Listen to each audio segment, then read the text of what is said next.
오늘은 11월 10일 창세기 45장 16절부터 28절입니다. 16절과 18절 한번 읽어보겠습니다. 요셉의 형들이 왔다는 소문이 바로의 궁에 들림에 바로와 그의 신하들이 기뻐하고 바로는 요셉에게 이르되 내 형들에게 명령하기를 너희는 이렇게 하여 너희 양식을 싣고 가서 가나안 땅에 이르거든 너희 아버지와 너희 가족을 이끌고 내게로 오라. 내가 너희에게 애굽의 좋은 땅을 주리니 너희가 나라에 기름진 것을 먹으리라. 요셉의 형들이 왔다는 소식을 듣고 바로와 그 신하들이 너무너무 기뻐합니다. 그리고 바로가 기뻐하는 가운데 이렇게 얘기를 하죠. 너의 가족을 다 애굽으로 오게 하라. 그리고 애굽에서 가장 좋고 기름진 땅을 선물로 주리니 거기서 살아라. 그러면서 수레를 주면서 거기서 우리가 갖고 간 모든 수레에 금은보화를 싣고 가고 너희들 그걸로 갖고 와서 이사를 해라 라고 얘기하는 것을 보게 돼요. 왜 그럴까요? 바로가? 요셉 때문에 그래요. 요셉이 애굽을 살렸지 않습니까? 요셉이 그리고 그 이후로도 너무 바로의 사랑을 많이 받고 있는 거예요.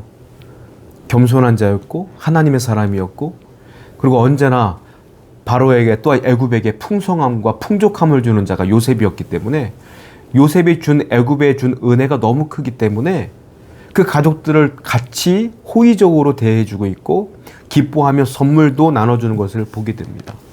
바로 요셉 때문에 그렇다. 여러분 그렇습니다. 하나님의 사람도 마찬가지고 하나님도 마찬가지예요. 하나님은 누구에게 복을 줄까요? 하나님께 기쁨을 주는 자에게 하나님도 역시 복을 주는 거예요. 바로에게 기쁨을 주었던 자가 요셉이었기 때문에 요셉에게 복을 준 것처럼 바로가 우리도 하나님께 기쁨을 줘야 하나님의 은혜가 있지 않겠습니까?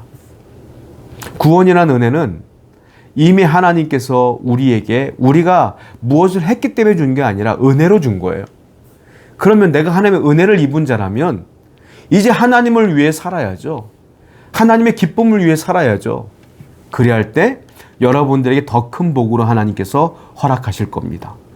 오늘도 하나님의 기쁨이 되고 하나님 나라의 확장을 위하여 헌신하는 여러분 되기를 축원드립니다.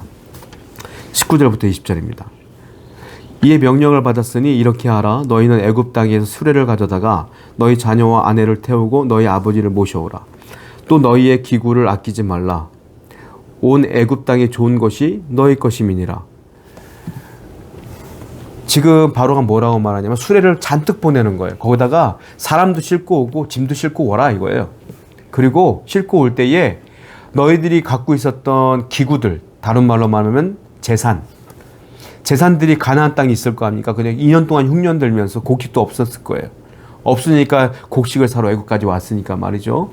그러니까 이 바로가 뭐라고 말하냐면 그 가나안 땅에 있었던 니들의 재산 같은 거 중요하게 여기지 마라. 중요한 게 아니야. 이 애굽 땅이 훨씬 더 좋은 게 많으니까 우리가 다 줄 거야. 그러니까 아까워하지 말고 다 두고 와. 그냥 와. 니들 몸만 와. 이렇게 얘기하는 장면들을 보게 되는 것이에요. 여러분 그렇습니다. 우리가 세상을 살 때 보면 이 땅에 좋은 게 너무 많죠. 내가 살고 있는 좋은 아파트, 내가 갖고 있는 통장 몇 개, 내가 갖고 있는 재산들, 땅들 얼마나 좋은 게 많아요. 근데 하나님은 우리에게 똑같이 명령하세요. 바로가 이 요셉의 형들에게 말한 것처럼 똑같이 말씀하세요. 야, 그거 연연하지 말어. 그거 두고 와.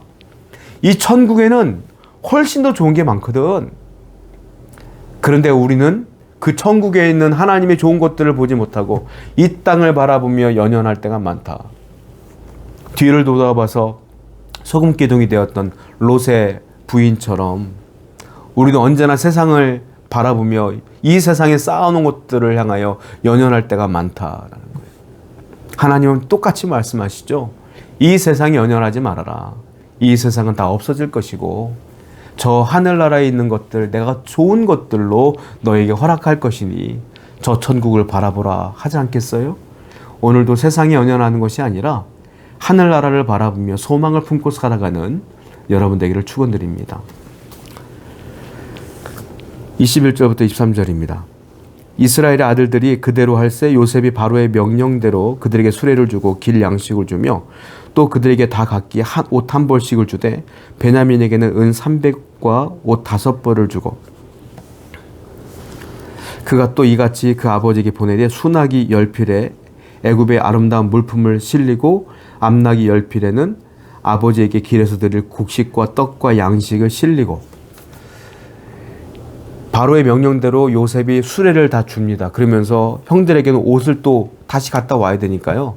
길 양식을 주고 옷도 주고 돈도 줘요. 그런데 베냐민에게는 조금 다르게 줘요. 22절을 보니까 베냐민에게는 은 300을 주고요. 옷도 5벌이나 베냐민에게 줬어요. 너무 사랑하는 동생이었기 때문에 그러겠죠. 그리고 온 가족에게 다 나눠주는 거예요. 갖고 오라고.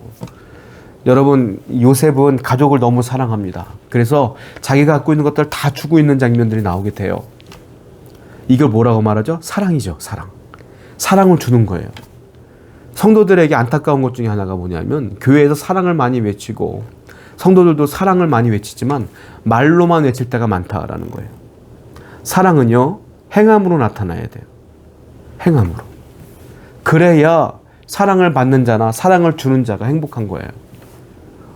우리가 이미 사랑을 받았죠. 어떤 사랑? 예수님을 진짜 보내셨어. 사랑한다고 말만 한 게 아니라 진짜 하나님이 우리에게 예수님을 보내셨어. 그리고 십자가에서 물과 피를 다 쏟게 해주셨어. 그 사랑의 실천을 우리는 알잖아요. 우리도 하나님을 향하여 사랑을 실천해야 되죠. 이웃을 향하여, 우리 교회의 성도들을 향하여 사랑을 실천해야 되겠죠. 하나님을 위하여 우리가 먼 거리 찾아나서 예배도 드려야 되겠고, 하나님의 영광을 위하여 우리 물질도 드려야 되는 것이며 우리의 시간도 드려야 되는 것이겠죠. 이웃에게도 마찬가지예요. 물질이 필요한 자에게는 물질을 또 나눠줄 줄 알아야 되고, 그리고 위로가 필요한 자들에게는 위로해 주며 서로 기도해 줄 수 있는 사랑의 표현을 해야 된다는 거예요. 그래야 교회가 교회답고 하나님의 성도가 성도다워지는 건 아니겠습니까? 오늘도 사랑한다고 말하는 것이 아니라 사랑한다고 표현하는 귀한 성도가 되기를 축원드립니다. 24절입니다. 이에 형들을 돌려보내며 그들에게 이르되 당신들은 길에서 다투지 말라 하였더라. 요셉이 형들에게 이제 집으로 돌려보내면서 한마디 합니다. 형들, 다투지 마세요.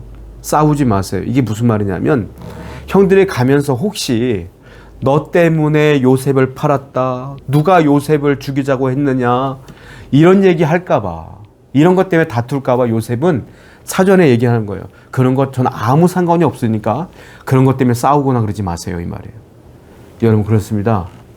교회는 다투는 곳이 아니에요. 교회는 평화가 있는 곳이야. 안타깝게도 많은 교회들이 다툴 때가 많아요.